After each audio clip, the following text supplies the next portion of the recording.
I'll do the pseudo intro, which we don't really very often do. But anyway, hello, Saps. It's me, Brendan, and there's Chad who's waving. Wait, is there a third entity on our screen? There's a third entity. A third entity. Um, I think he may have logged in by accident, but we're awful happy to have him. Mr. Christopher Jones, who's joined us a couple times before, professional comic artist and bon vivant. That's right. Well. I just is that even cooler than being a raconteur? I'm not sure. Who wins in a fight? That's a very nerdy conversation. The raconteur or the bon vivant? But it's good to have you back. Which one's packing meat? I think probably the raconteur.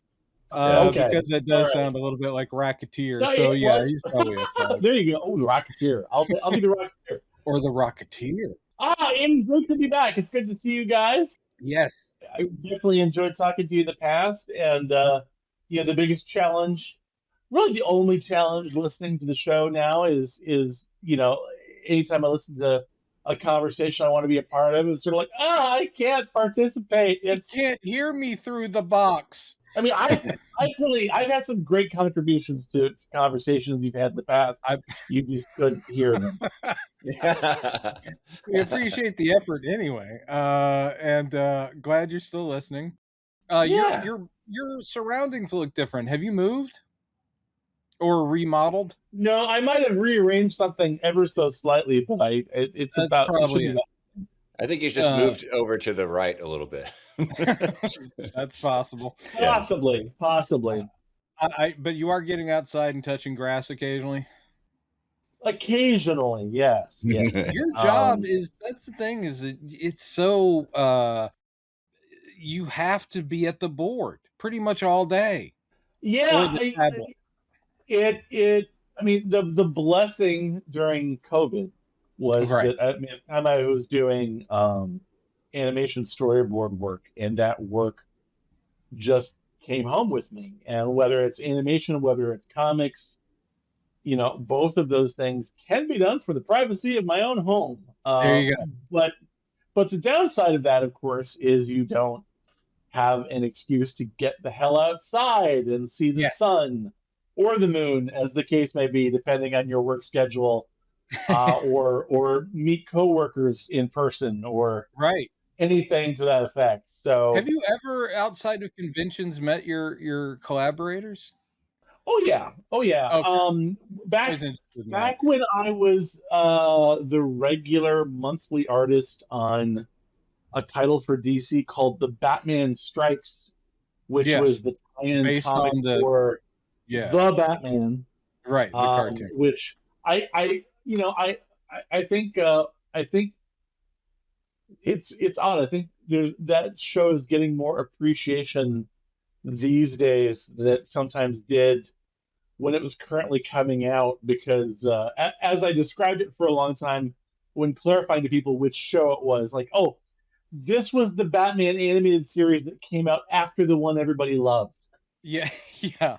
It did have a big act to follow, but I always describe it as, it was the one with Joker with the dreads, Dread Joker.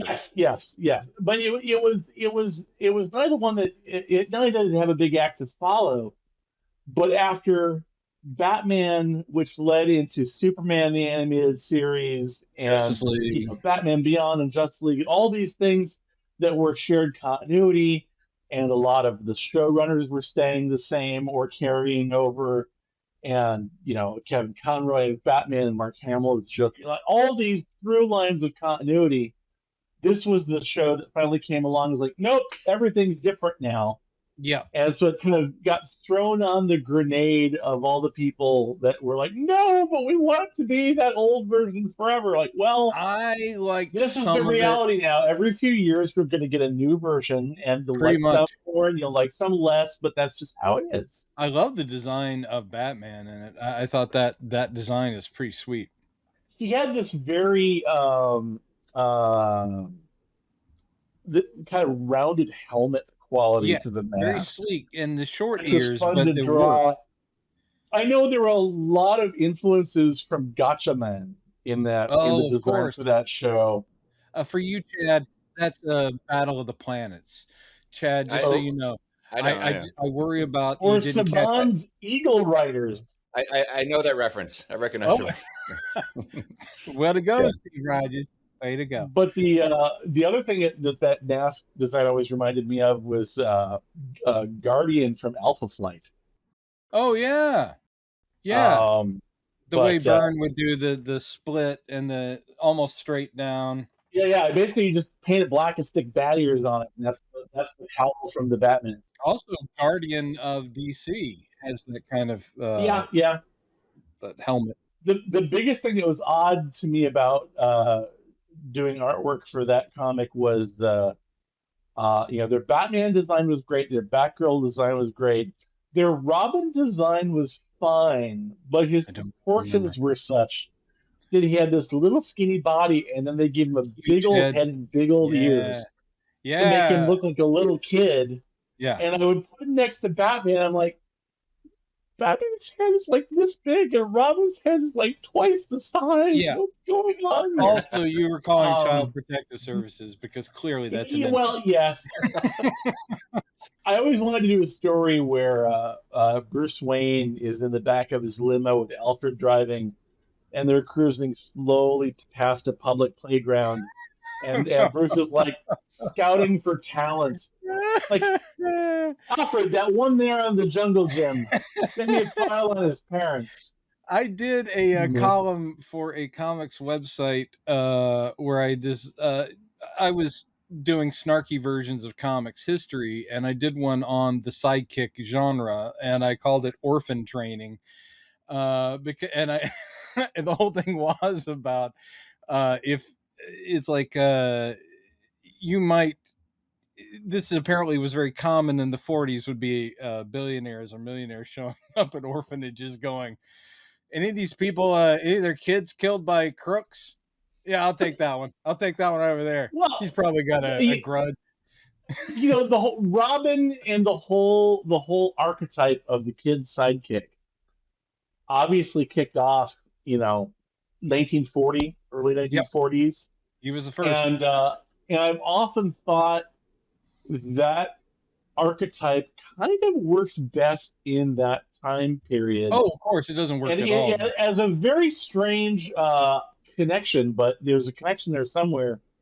If like me, you grew up seeing in syndication the Little Rascals or Our Gang comedies, you take that same premise and put it in the modern day, and you just be like, why isn't somebody calling Child Protective Services I also think these unattended children getting into trouble? Kind of inspired by Treasure Island too, where you've got Long John Silver and you got Jim Hawkins, and it's just like, hey, child who shouldn't be involved in this, we're now pals, and you're going to be joining us on an adventure. Oh, that's not safe. Well, and I think part of it is also the more realism you try to apply to the concept, the more problematic it is. When it's in a cartoon world, you don't think anything bad's actually going to happen. If it's escapist adventure, the idea of the hero having a scrappy young helper who's a kid come along with him on the adventure seems fine. Look, we all need a short round in our lives. We all need a short round. I was about to say. No time for love, Dr. Jones. But the moment you start to apply more realism to it, it's like, wait, why are the authorities okay with this? Well, that's when you get Rick Veitch's Rat Pack, which is very disturbing. Well, and I look at that in the same way that when people talk about, try to make the argument that Batman's wrong to not kill the Joker because the Joker obviously keeps getting out of Arkham and killing more people.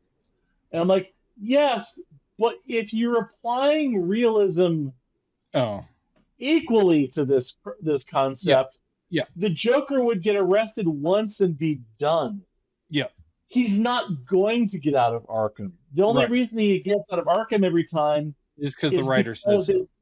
Because you want to do more Joker stories. Yeah. So I always find it's like really unfair. there's a limit to how much you can real world anything in comics without just Yeah. spoiling it. It's like, okay, Batman's second adventure, his second one, the first one, he probably popped an arm out of a socket, and he's okay. Second adventure, he gets shot right there in the teeth, and that's it. He's dead. I mean, I'm sorry. It's just sort of like, if you want to real world it, the non-powered guy who, for some reason, leaves this area uncovered is going to get totally fucked up. Sorry, everybody, and I'm sorry if children are listening to this. Well, both DC and Marvel have this thing where they've got, long running serialized continuity, and they have to play fast and loose with how many years it's been going on. So that's for the last reboot. I was used to heard it talk about with Marvel, referred to as Marvel time. Yeah. They would describe the age of the Marvel universe as how long it had been since the Fantastic Four went up in their rocket and got their powers. Right. And I always thought, like, okay, so the perfect example to me of the weirdness of having to deal with time in that kind of narrative structure is if Spider-Man were real and you could miraculously sit down and have an honest conversation with Spider-Man. Yeah. And you said, okay. Which I know you've dreamed about. And Chad does a lot of fan fiction about that. Yes, but I don't usually discuss that in public. But anyway, but if you could ask Spider-Man, like, how long have you been Spider-Man? He would tell you, like, 7, 8 years, whatever it is. Yeah. At that point in Marvel time, let's stretch it I don't think anyone is pretending that Peter Parker's been Spider-Man longer than a decade, right? Right. We're gonna say 10 years at the outside. That's pretty packed decade. If you could then also ask him, by the way, in your career, how many times have you fought Dr. Octopus? Yeah. And the answer would be like, what? Like 100 times? 120 times? Yeah. But, a couple of times a week. Like, how often is he breaking out of prison? Yeah, exactly. And showing up. How did you finish college, Pete? Like, you can't ever look at the whole continuity and take it seriously. You have to just kind of look at it through like blinders at the part you care about for the sake of the story you're telling. The trick is you don't want to contradict the reality of any one thing, because that might be somebody's favorite story. Right. But you can't look at it all at once without being absurd. This got leaked, and then they walked it back because it got leaked. But DC apparently, was it like a few years ago when they did Rebirth, maybe, or right after that, when they stopped the New 52 and started Rebirth, they decided they would have what they called an elastic timeline, which explains, like, literally time works different in the DC universe. So they were sitting there going, well, that would explain why Bruce Wayne continues to be about 35, and yet he's had 8 Robins, one of whom, like, is now a dad or whatever the hell. And the Robins always bothers me, because I sit there going, if you're looking at that logically, he apparently turns over Robins every 6 months, but somehow they then also shoot up. I think there have been too many Robins, but I also would not want to begin to have the debate with fans about which ones to get rid of. Yeah. I would have loved if they, I mean, here's some nerdery, and I promise we're going to get on Superman real quick. Superman 2025. But what I would say is fight on Batman, but go ahead. Yeah. I kind of think that it would have been much more of a baller move, and it's what I would have supported even as a longtime fan, if when they had done Rebirth, it had literally started at ground zero. And, Batman's a solo guy. Then they introduced Dick Grayson, and the rest of the stuff, it happened in another multiversey thing, but just start over, fresh slate. Superman's first adventures, his first encounter with Brainiac, all that stuff. I would have just started over. That would be so fun. Yeah. It would be. I love that idea. A guy named Hal Jordan gets a ring. It's like, and it just starts fresh in the modern day. Do you think that the problem with that is that maybe appeals to too small of an audience to start off that I think Chris is on the thing, is that everyone there's a period or an ideal of each one of these characters that the fan has attached to. Yeah. And there might be the world's biggest, Jason Todd fan who's going to sit there going, "Are you telling me Jason doesn't exist?" I'm like, no, he might show up, but it might be 20 years from now because, again, we've started over. That's not going to appeal to them. And it's the strength of the Ultimates universe, which was badly handled over at Marvel. Badly handled only because there's one really strong title and everything else is kind of like, I don't know about that. But starting fresh without continuity, that's what DC could have done. And they kind of have done it now with Absolute. Their Absolute Batman, Absolute Superman. They started over. It's just I don't like those versions. I don't like the grim and gritty 90s vibe of them, but they have done that as its all own imprint where it's like, yeah, we're starting the adventures over, but these ain't your daddies. And I kind of wish they would just say, hey, it's the 2020s and here is how Superman would have started. That would be great. The realization I came to when I was doing is that it's all made up nonsense. Well, there's that. But when I was doing the Batman Strikes and other books I've done based on animated shows, and would have conversations with the readers of those books when I would go to conventions, is what I think should be the rule if I was in charge, if it was my circus, which neither would be true, is for both DC and Marvel, any character popular enough to support more than one title. Yeah. So your Batman, your Superman, your Spider-Man, one of those books should be an all ages friendly title that is the popular culture version of the characters. So if, to use Batman as the example, you want to do a storyline where Bruce Wayne has his back broken and somebody else takes over being Batman, like, that's fine. But for the casual reader who comes to the comic shop that month, there's still one title out there where it's Batman fighting supervillains in Gotham City, and he's Bruce Wayne, and he's working with either Robin or Batgirl, or at least, those characters are out there somewhere. And like it's the version that if you grew up on the character. I agree. And then you can have all the freedom you want to do storyline specific things with all your other books. Because the thing I found out when I was doing the Batman Strikes was people loved that book, but it had nothing to do with the fact that it was based on a specific animated TV show. They liked that it was self-contained.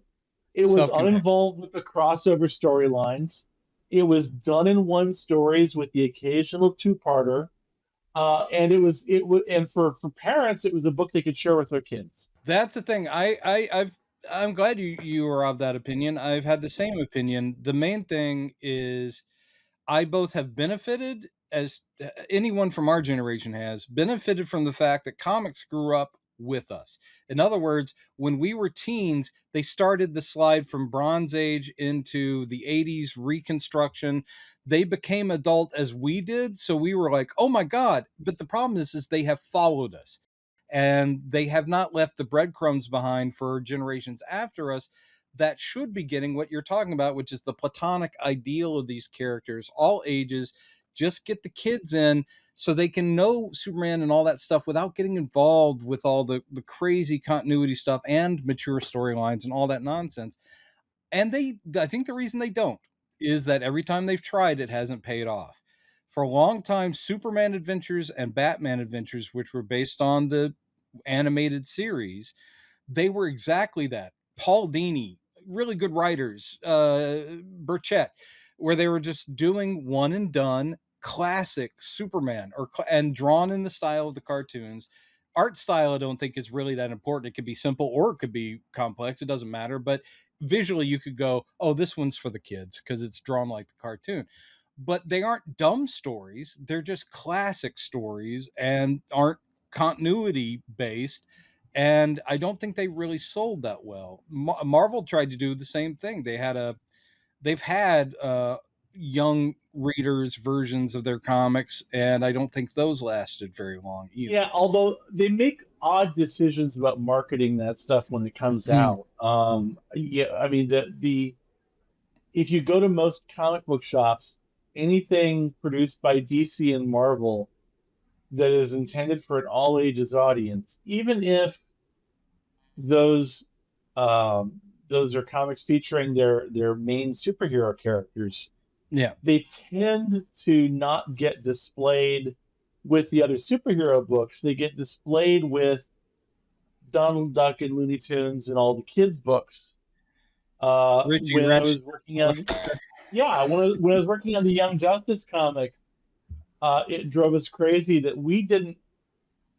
Greg Weisman and I, when we were working on it together, like we approached that comic as trying to match the tone and style of the TV show, and the TV show was all ages friendly, but was certainly not a kids show. Right, yeah. And yet DC insisted on not only branding it as an all ages title, but then it got listed in the Diamond catalog, and it got shelved in comic book stores with those other Next to kids. Little Lulu. And what really drove us crazy is for a while, DC was categorizing its titles for the solicitations that they would come out with. And here's our product coming out in the coming months, and they created a category that featured their younger heroes, like the Teen Titans, like Robin, like all those characters. They produced a category of books that they called Young Justice. And the Young Justice title was not in that category. What? It was just all ages books. So, oh man, well that's dumb marketing. Oops. Because it creates confusion right off the bat. I don't want to say that with too much judgment, because I'm sure they had some reason why they thought. Chad, leave all this in. Leave all this in. It'll be important in the court case. Leave all this in. You're fighting again. I'm just saying. I'm sure for what they cared about, that made sense. Yeah. But what drove us nuts was that became a barrier. We would run into fans at shows all the time. There was like, there's tie-in comics for this TV show, because they didn't even know. Yeah. Didn't know the comic existed. Like, the comic was stories written by one of the two executive producers of the show. I've got an idea. Stories that are part of the canon continuity of the show. Hey, Chris, this is what I'm going to do. I'm going to get in my, it's experimental, but my time machine. I'm going to go back. Okay. And I'm going to suggest to Warner Brothers Animation that either at the midpoint of an episode of Young Justice or at the end, that they say, want to read the Adventures of Young Justice? Check out this comic. DC and Warner Brothers have never had that kind of synergy where if you watch one of their cartoons, they then go, the monthly adventures are happening here. Like cartoon advertising the comics instead of the other way around all the time. Why did they never do that? Yeah, it's gotten a little better now that Gunn is at DCU. He does push the comics more than any other. But that's like in interviews, you don't see it. Well, that's not true. It's on social media, they do all the time. Yeah, so that's true. That's at least better than it used to be. That helps, yeah. And I was weird seeing ads for the mobile game show up during like Peacemaker. It's like, you can now get Peacemaker in the mobile game. I'm like, oh yay! That was me doing that, by the way. Oh yay! Because I was playing it at the time. All right, so I'm doing the that was a good, just very abrupt break, because time is limited. My time is limited. The way I eat, my time is very limited. But I will say this: I want to hear from Chris, because we haven't talked, as we were saying before we went on. We haven't chatted with you since the Superman movie came out. We last chatted with you after the trailer came out. I haven't had a chance to see it yet. Well, that was fun. Goodbye, everybody. Right. That is not true. That is not true. I saw it in the theater 3 times, and I've watched it many more times since it's been on streaming. Yeah, I actually am Mr. Physical Media, but I did miss out it sold out too quick. I didn't get the Steelbook, which I really wanted, because the Steelbook Oh, looked like the fortress, and it had a glow in the dark Superman symbol door, and then you opened it up. I was like, oh god, but I missed it. why So, would you not market that as the Man of Steel book? oh snap! Probably because there was a movie called Man of Steel, which was Yeah, horrible. but they didn't do it either. So what the heck? That's true. They didn't. That was a dumb. Again, why are we doing all their thinking No, for them? I don't know. I look forward to the Blu-ray of tomorrow. Anyway, Hey. So Chad and I famously, because we get stopped on the street, people going, "You really liked it," and we're like, "Yes, we really did," because we shouted it from the rooftops. How'd you feel about the film, sir? you know, aside from how much I enjoyed the film itself, I was absolutely delighted by the conversations it inspired Yeah, about the fact that Superman's heroism, the thing that made him likable and admirable, was that desire to do good and help people no matter what. The fact that he saw the world in such simple terms as, I'm going to do what I can to solve the problem that's right in front of me. And if that causes problems for me tomorrow, I'll deal with that tomorrow. And I thought, I mean, first of all, how amazing is a film where possibly I thought the action was great. I thought it was fun all the way through, but the meatiest, possibly the best scene in the entire film is like a 7-minute is conversation. the conversation with Lois Yep. about the right or wrong of what he does. And what's great is that conversation is not presented like either of them are wrong. That's the key. Is that when you said conversation, even though we are talking about literal conversation, it creates a conversation because it's not black or white, and both people are presenting valid points, and they are two people who love each other too, but they don't agree, and they're having this chat, and you do come away with it going, I respect the hell out of Superman, but she's got a point. You're sitting there going, Well, oh, and I love Lois, but come on, he's I totally in think the you right. can make I think you can make the argument that he is a bit short-sighted and a bit naive and Sure. a bit Yeah. simplistic in that he doesn't foresee the complications his actions are going to cause. But I think even if he thought all that through and thought all of it in advance, wouldn't change a damn thing about what he does. No, he would just be more aware of what needs to happen next to fix. I mean, he's going to be, if he is a world shaper to some degree, just by existing, he's a world shaper. He will think about the consequences, but it is a thing of the immediate good to be done is the most important thing. And it's like, I love it. Dang it. The other thing I know was a bit controversial with some people was the reveal about the the reveal about the message from his Kryptonian parents.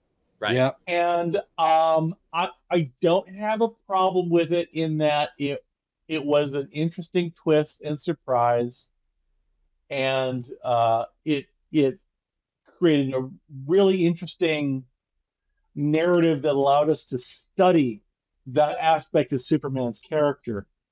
The biggest reason I can excuse any potential lingering problems I have with it, because I traditionally have thought of Jor-El and Lara as good people, and the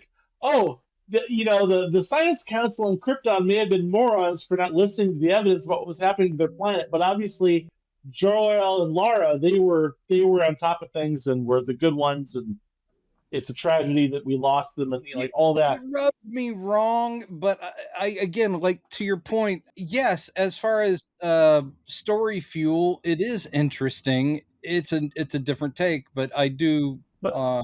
But here's my favorite thing about what they did with that choice, though.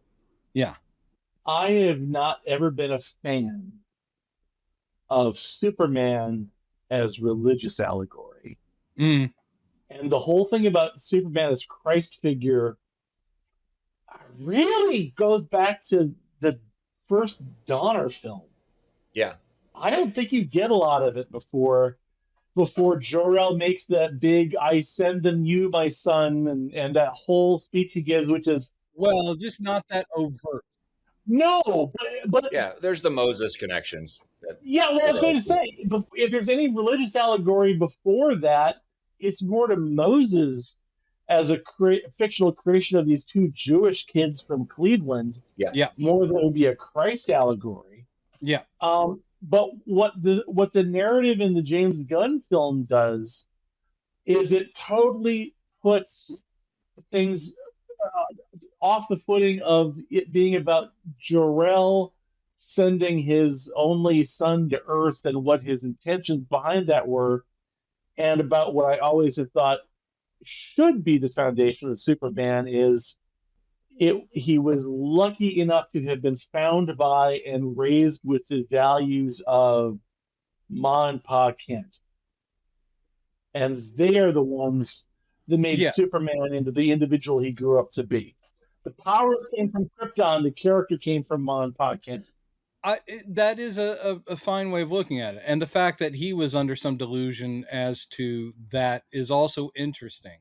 What I always kind of liked about it is just of course it is in the story, you're like, wow, the odds. What are the odds that this child of a scientifically advanced planet comes to our rural planet and finds the best-hearted people to raise him is great.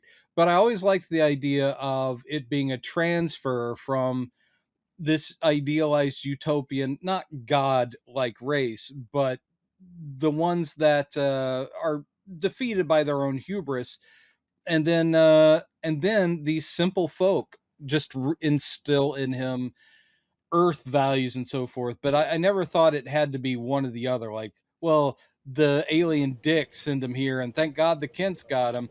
It's like, why can't they both be cool? I get what he went for. It did rub me a little wrong just because it felt a little unnecessarily. I gotta mess with it somehow. This is the way I'm gonna mess with it.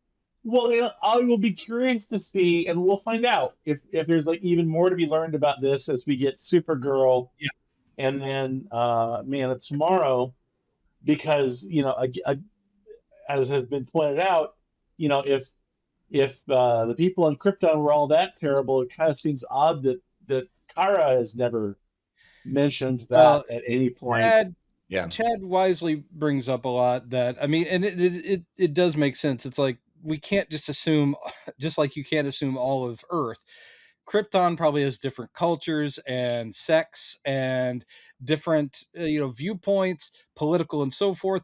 Maybe Jor-El and his brother didn't get along on ideological points.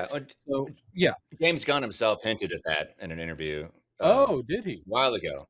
And we also don't know how imperialistic a worldview that speech that you heard in the film is coming from. It could be from this very self-protective thing of like, look, you're going to be alone as the sole survivor of our race on this planet, and if that means that in order to protect yourself and perpetuate any remains of our world, you do what you have to do. If that means taking over, you take over, which I'm not saying is the best attitude to have, but I'm saying there's a difference between that and saying, we are sending you there to conquer the place. Yeah, exactly. And it will be interesting to learn, like, is there more context to this? Are we going to get a more nuanced understanding of this?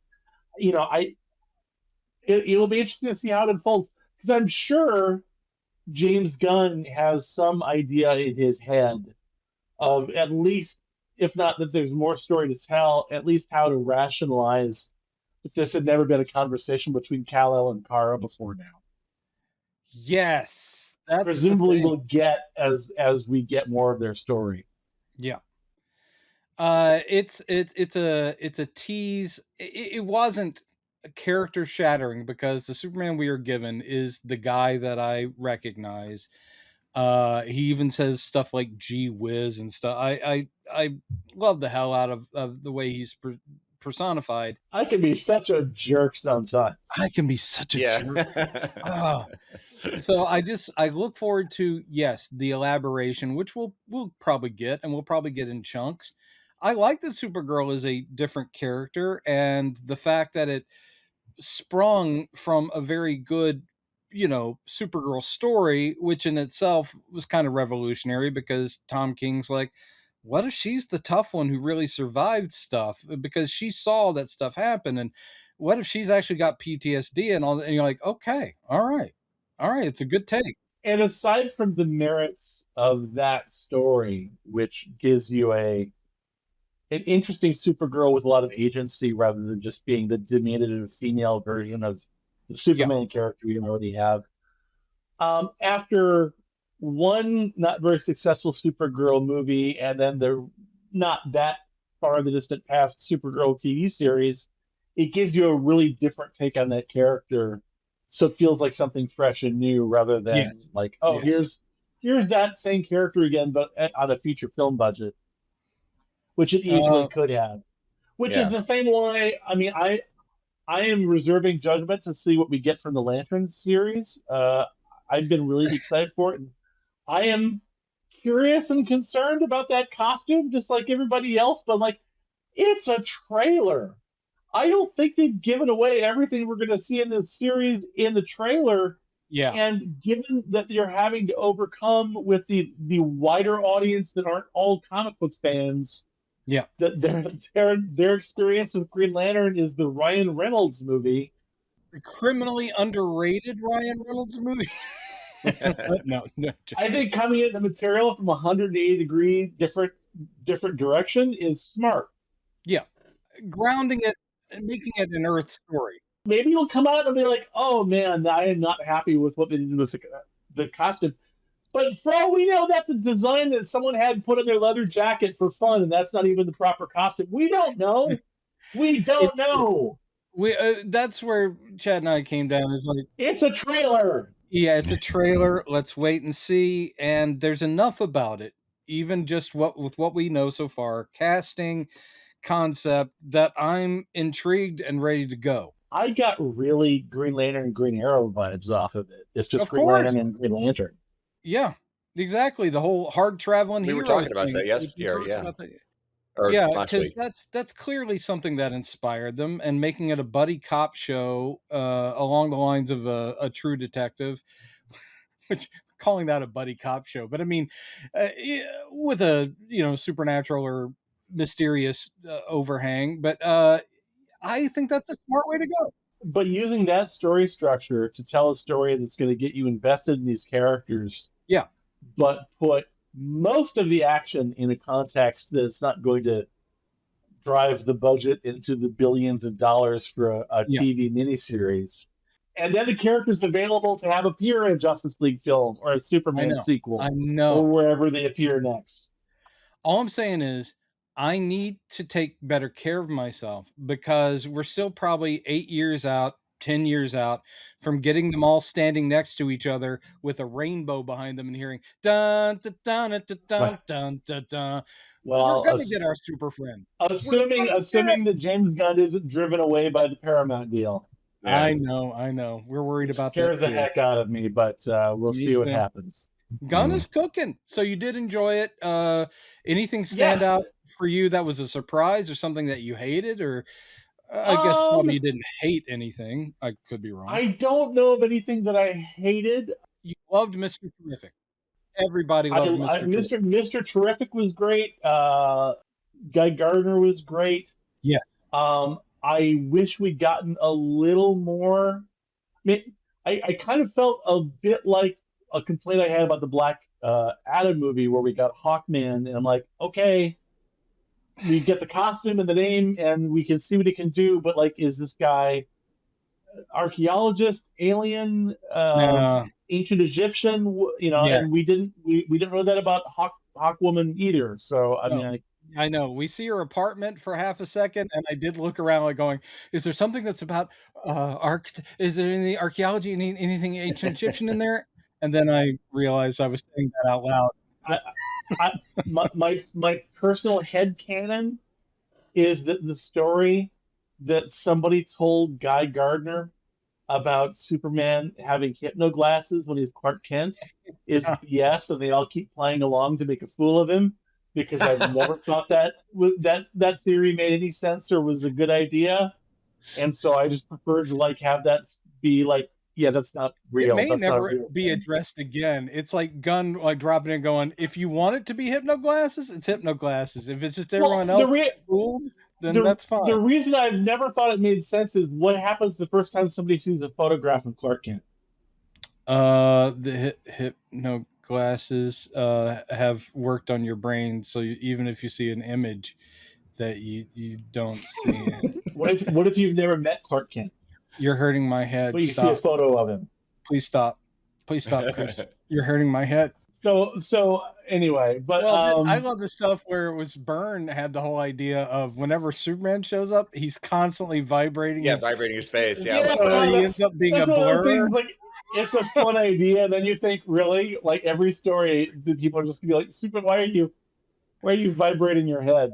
I mean, if you're going to be like the protector, no reason. Yeah, and you save a child and you're trying to keep it calm, like, it's okay, I've got you. And they're like, what's wrong with your face? What's wrong with your face? Nothing. I don't know what's wrong. What are you talking about? It's Blurface Man. Da, da, da, da, da. Oh gosh, I wish if the reveal with Ultraman was going to be that he was a clone of Superman's, that they would have done just a little more of a wink and a nod to the Bizarro persona. Yeah. I mean, maybe the intent is to go somewhere with it, but it also that kind of seems like, and we never hear of that character again because he got sucked into a black hole. James has so many other things to deal with. Gunn did drop in an interview that he kind of let it slip that I think it was Josh Horowitz was interviewing him, because he pointed out, it's like, so the clone guy or Ultraman, that's kind of like a Bizarro character, and James kind of goes, yeah, exactly. So he pretty much gave it away that I think he's coming back as Bizarro. Yeah. Well, if he does sort of just grunt, or that just was his Bizarro, and he's done now. We don't. Right. Yeah. I don't know. I want him to come back with chalky white skin and a big medallion around his chest that says Bizarro #1. I mean, that is one of my favorite chapters in All-Star Superman, is the Bizarro world. Of course. One of my favorite things working on the Young Justice comics was there's a character match that exists in regular DC comics that's was a version of Bizarro they created to be a villain for the clone Superboy, which is kind of ironic given that Bizarro was originally a villain created for the young Superman Superboy. Yeah. But in the TV show, the Match showed up, I think, twice, and both times he looked just exactly like Superboy. But he made further appearances in the tie-in comics that, again, written by Greg Weisman, and he continued to mutate in those appearances. That's it. And we got to turn him into like properly Bizarro.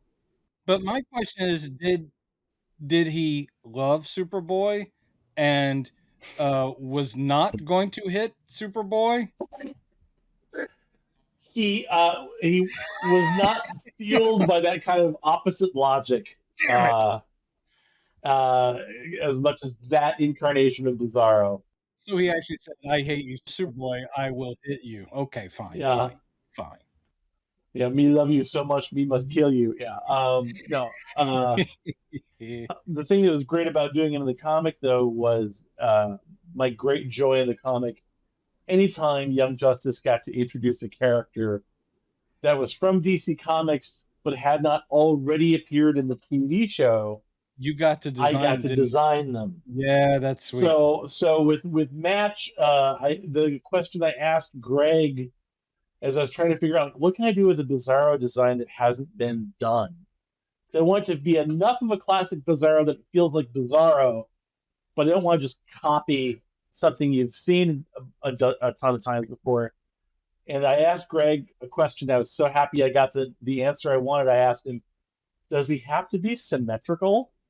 And Greg said no. Yeah. Oh, so yeah, like one he shoulder is just up. this horribly deformed. Oh, Oh, it's so great to love it. draw. I would Yeah, have just moved the spit curl to the other side. That's just what I mean. Yeah, that's yeah. not too Well, great. I would just move, and I know Superboy doesn't have the spit curl. All right, all right, all right. Shut up, shut up. Anyway, but in the animated series, though, at one point he realized that he was meant to be Superboy, and when he saw the it on his uniform in a mirror, he had torn it off in anger, and he goes to put it back later, and he uses his heat vision to do it looking in a mirror, which of so course it's causes him to reversed. draw it backwards. That's the thing. Backwards S. Come on. All right. So all right. So we love the movie. We're waiting for Yes, Supergirl. trailer looks promising. You like David Corn Sweat? Loved David Corn Sweat. My only hope for, I mean, obviously Supergirl is largely taking place in space. We're expecting Superman to be in it, but I imagine Like at most of a that story is tag? still going to be in the, Yeah. or I mean, to whatever extent he's in it, like most of the movie will be in space. Yeah. I'm hoping that whenever we get back to telling a more Superman-centric story, presumably in Man of Tomorrow, I want to see more of Clark at the Daily Planet. Yeah. I thought we Yes. got a fair amount of Superman as Clark because of that wonderful lengthy scene with Lois where he's essentially out of costume. He's not acting the Superman persona. He's being himself, and he's in casual But other than the clothes. really one scene, But we don't see him but at the planet. yeah, I Yeah. want to see him interacting with Jimmy and Perry and all those folks as Clark. Yeah. And we got enough of it for this, but I want to see Steve Lombard try to prank him. Come on. yes, oh my God, yes, oh gosh, yes. One of my favorite. There was a wonderful miniseries I recommend to people to check it out. Tim Sale and Jeff Loeb, before they did their more famous run of collaborations, did a Challengers of the Unknown miniseries, Yeah, they did. and it was a different, wonderful early art style for Tim Sale, where rather than these big, issue full of big splash pages and things, it was a lot of like intricate page design storytelling stuff. And there's a wonderful sequence where you see Clark at the Daily Planet, and Steve Lombard does something mean to him, and that he's got a mug of coffee, and he walks over to talk to somebody else, and you just see Clark look over at him and lift his glasses for a second. No animated beam or anything, just does that for a second, goes back to what he was doing. And then Steve Lombard goes to take a drink of the coffee. He's like, "Oh, ow, this is hot." I still And remember the it's a he great, gets like, that's just the amount of petty I can accept Superman being. Like, because he hasn't hurt anybody. He's just for like, it's either Superman, Spider-Man, which we're about to get the new Superman, Spider-Man. Can't wait. and it's killing me that I'm not drawing any of that stuff. They should have gotten you for a variant cover because I think everyone's done a variant cover. But it's either in that. Everyone but me. No, I know. Look, I'll send you a blank, and you do your commission cover. So, but or it may have been like one of the anniversary issues, and it may have even been Kurt Swan drawing it. So this is all vague. But the whole thing is Superman walks in to the bullpen of the planet, or Clark Kent does, and he's already used his X-ray vision, and he can see that Steve Lombard has done the old bucket of water sitting on top of the door thing. So when he opens the door, and so when he walks in, he does the super breath like this to keep it up while he walks to the door. And then Lombard's like, he's like, what? That's gonna work. And Lombard goes over, he goes, I set it up just fine, and then it falls on Lombard. Oh, come on. Using classic Three Stooges logic of, I'll go stand under it to look at what went wrong. I did it right. It's a Yosemite Sam moment. Like, no, you stupid rabbit, like this. And then he shoots himself in the face. Anyway. Exactly. All that classic stuff I don't put beyond Jim Gunn. Jim. I call him Jim because we're friends. Yeah. Jimmy Gunn. Good old Jimmy Gunn. Yeah. I think that Those of us that have known him for a long time call him Jimmy Two Guns. Anyway. who knew when I was watching, was it Squirm? Was that his low budget horror flick that he did? I was like, I had no idea that was going to be the guy who shapes comic book movies for years to come. With a cast that includes Nathan Fillion. Guy Gardner and Mary Poppins. Yes, and I think at the time I was mainly jealous because he was married to Pam from The Office, so Jenna Fisher at the time, and I was like, I don't know who that guy is, but he's lucky. And then he ends up taking over, DC movies. I'm like, oh, I guess he really is lucky. And then I walked away while they played the sad music from Charlie Brown. Anyway, so okay, Supergirl looks good. Man of Tomorrow, we're getting Brainiac. And he keeps saying it's not a Superman sequel, so I guess it's Luthor / Superman centric. I'm all for that. And Clayface. That's kind of all we got coming up. Batman 2 script apparently is done. But I think, as we were talking about, I think everything's in a holding pattern, seeing as how the Paramount thing works out. So we'll see what we get. The last I heard about Batman 2, the Matt Reeves film, is that they were still trying to nail down one last bit of casting, which I guess is Harvey Dent's father. And really? That's all with the idea that they start filming in May. It'll be fun. So if they're putting the brakes on it. Well, I don't expect that. I mean, as much as Paramount won the bidding war, as far as clearing all of the, governmental approval for major sales and mergers and things, I don't know that anyone expects that to be all done by May. So I think I think Batman 2 is moving forward regardless of the I think Sebastian Stan is a fucking genius choice. Yeah, I'm just surprised that so recently, after doing Harvey Dent in a movie, that they went there again. Although it's hard to complain, given that completely different. Arguably my favorite Batman villain. He's so great, but he's never been done right. I gotta say, Nolan had the right concept, but you don't build him up and kill him off in one movie.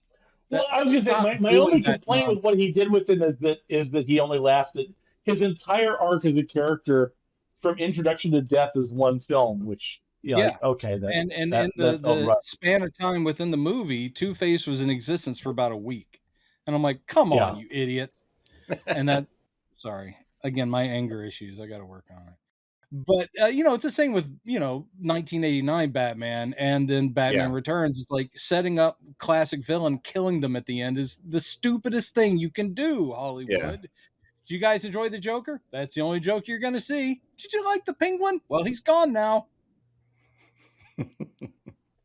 You're not wrong. You're not wrong. Right.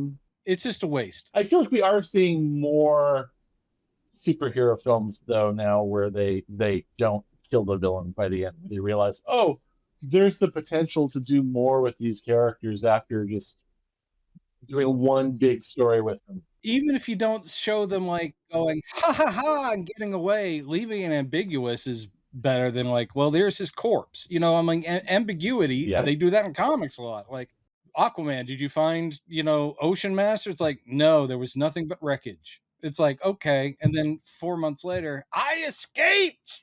I mean, there was nothing better for me than, Spider-Man No Way Home resurrecting at least 2 villains. It wasn't quite resurrecting because they make the point in No Way Home of saying that those characters were yanked out of their timeline right before. Yeah, they're going back to die. But they get another to have this amazing character development for both of them is I will say Electro was treated much better in No Way Home because Amazing Spider-Man 2, I love Garfield. I thought he was a really good Peter Parker Spider-Man, but that second movie is hot garbage. In fact, I can still smell it from here. I thought both of the Andrew Garfield Spider-Man films that Spider-Man they nailed. The problems with the films all stem from the villain side.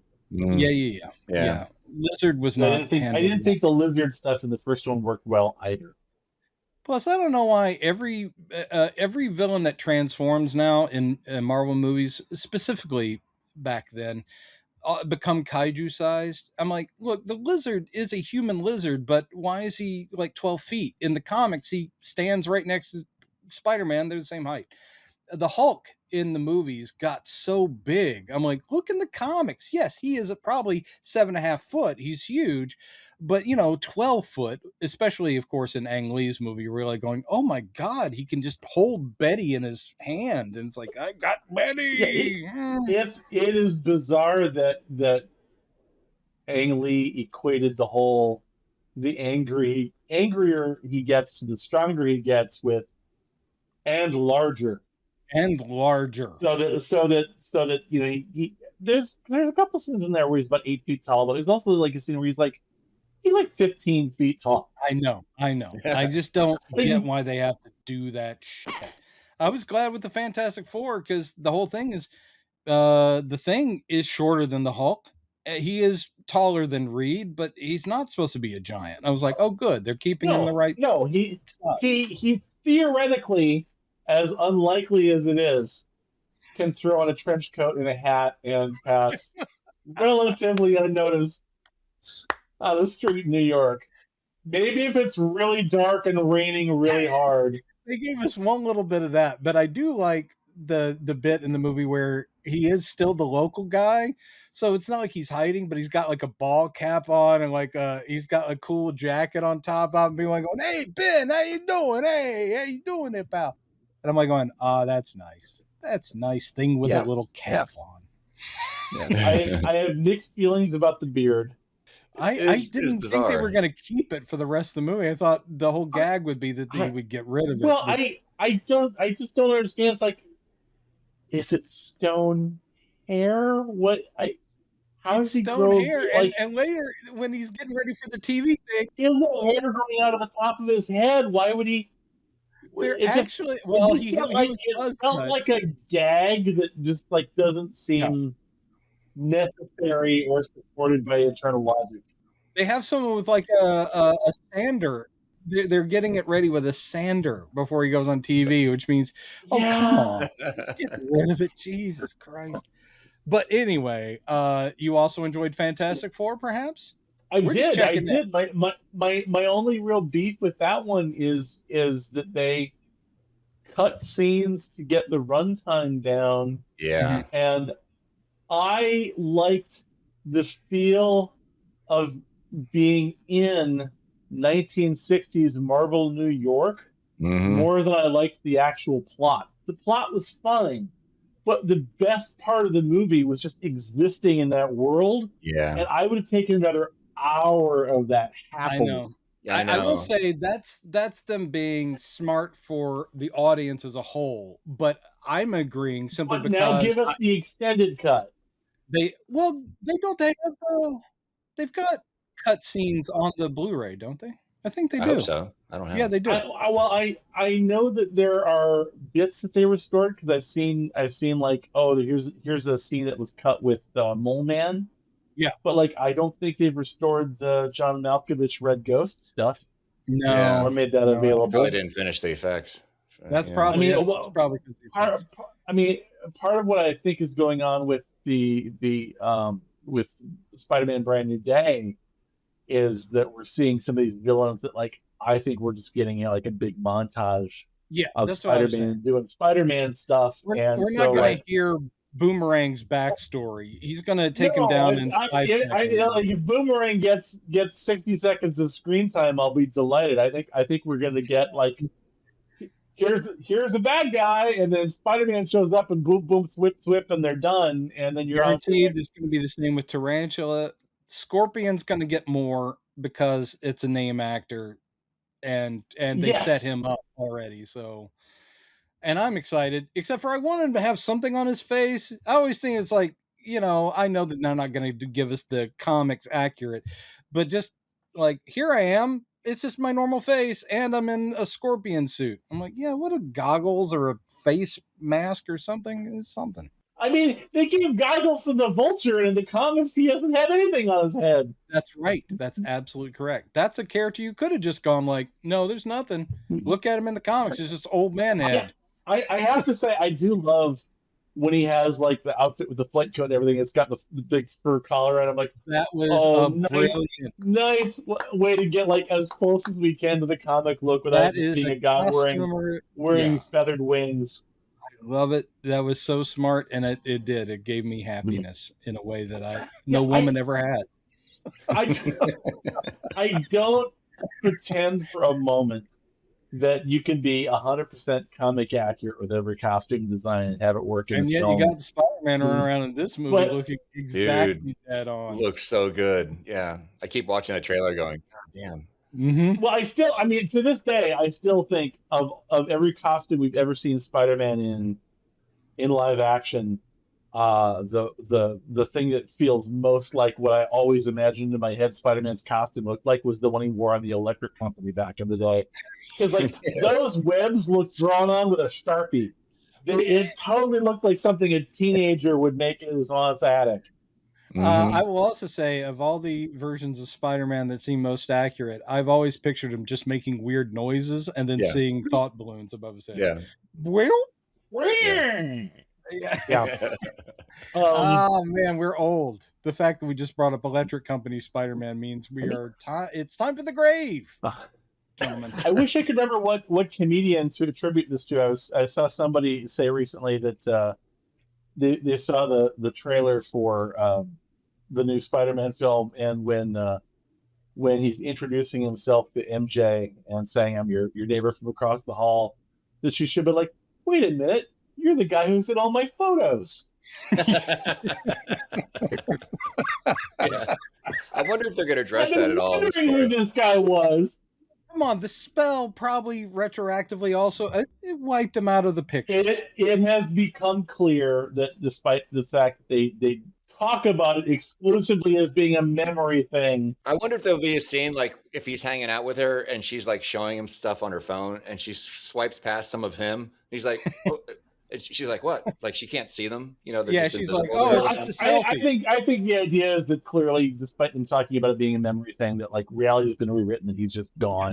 Yes. Yeah. They didn't speak of it that way in the previous film, but I mean, clearly, because otherwise, like there would be a record of him in all the school stuff, and you know, I mean, there would be so much stuff pointing to the fact that, like, what about all the news reports that were filed during the window of time when his identity was exposed to the world? I mean, like, there would be. So, in everyone's mind who knew May Parker, because she had her own circle of friends and a whole life. Yeah. And it was like going, what did she do towards the end there? Was she just living alone in that apartment? No one remembers that she had a nephew that she was raising. Like, oh no, I guess she was always just alone. Oh, that's a shame. Poor May. You know, money was always tight, and every once in a while, someone just gave her some money. Yeah. How did she get her pills? I think she was making meth. She was dealing. I think she was running a meth lab out of it. She had a room in that house that nobody was using. That's I think that was a meth lab. Yeah. Why did she own so many Lego sets? Yeah. I hope that there's maybe a line of dialogue between him and Bruce, because it looks like the first person he talks to about this is probably Bruce Banner. And Bruce, I would imagine, would be curious about, like, wait a minute, Doctor Strange did what? So how does this work? Because that's the kind of questions he usually asks. I mean, so if you're going to open up to anybody, it's got to be someone on the inside who knows how this nonsense goes. And he's like going, this would sound crazy to anybody else, but you would understand. Doctor Strange erased the memory of me from everybody's mind because my identity was out and I'm actually Spider-Man. Oh, you're that Spider-Man guy. I never met you before. You actually have, but here's the thing. Yeah. How much interaction would he have ever had to have a chance to interact with Banner? We never actually saw it. The event? No. They were at Tony Stark's funeral together. Yeah. So it's plausible they've met, but we've never actually seen them like exchange a word. Yeah. It's time. I just can't believe we're going to get Spider-Man flipping at the Punisher and Spider-Man flipping at the Hulk. I'm there all day long. I still remember when the Ed Norton Hulk film came out. Yeah, which I liked. And yeah, I love it. And what's his toast? Emil Blonsky, not yet the Abomination. Yep. But had been juiced up on super soldier formula and was charging in to fight with the Hulk. And I was just like, okay, a year from now, we're going to have the Avengers film, and we're going to have Captain America and the Hulk on screen together. Like, I couldn't wrap my brain around a reality where that was going to happen. Too much. And then in a few short years, you go from that to like Avengers 85. Endgame. Yeah, 85 characters all standing there. Oh my God, that's Falcon, and he's flying next to War Machine, and I'm losing my shit. There's Vision, and he's shooting beams out of his head.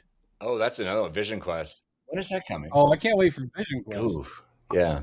It is so easy to take for granted the strange times we live in, as far as these things that not only exist on screen but coexist and have these elaborate shared narratives. We are veterans of the day we took what we could get, including Spider-Man on Electric Company and a Doctor Strange TV movie and Captain America on a motorcycle with a motorcycle helmet and a see-through shield that doubled as the windshield on his motorcycle.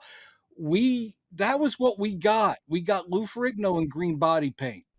Do you remember when Daredevil showed up in that Hulk TV movie and all the fans were outraged they put him in a black costume? But then once Frank Miller did it, then it was cool. Yeah, he was in an all-black costume. Rex Smith, that was the trial of the Incredible Hulk. Yes. Street Hawk as Street Hawk! As Daredevil. And a bearded Kingpin that with a cyber headset watching a bunch of screens. I did not hate their. I mean, I'm not saying that the modern Kingpin is better. Yes. I did not hate their version of Kingpin, and somebody asked John Rhys Davies years afterwards, why he didn't shave his head to play Kingpin. Yeah, and he said, "Oh, nobody told me he was supposed to be bald. I would have shaved my head, and they should have asked me." Oh my God, I hate it when it's that. Where they're like, we won't even ask because you don't do it. And no one's going to give a shit if the guy has hair. Only the comics readers, who are the people you're probably trying to rope into watching this. Yeah, he apparently absolutely would have shaved his head for the part if he would have known that the character was supposed to be bald. Well, God bless his little heart. And Christopher, I know we have to be specific. Thank you for coming back. Will you talk with us again? Oh, happily. As often as you have new things to want to talk to me about. We'll talk about old things too, because again, as I keep pointing out, we're very old. Chad, it's always good seeing you, even though we've now talked 2 days in a row, and I'm getting a little sick. Thanks everybody for chiming in. And if you have questions for Chris, because he will return, much like Steve Rogers will return in Avengers Doomsday. Ask here and we'll throw them to Chris and maybe he'll come on and answer questions. Also, ask me questions about what it's like not to work in professional comics. I'm here to help. Anyway, much love and thanks for tuning in. Bye, Saps. All right. Chad, do the See thing. you next time. Bye. Yeah, that's better. I like that. There you go.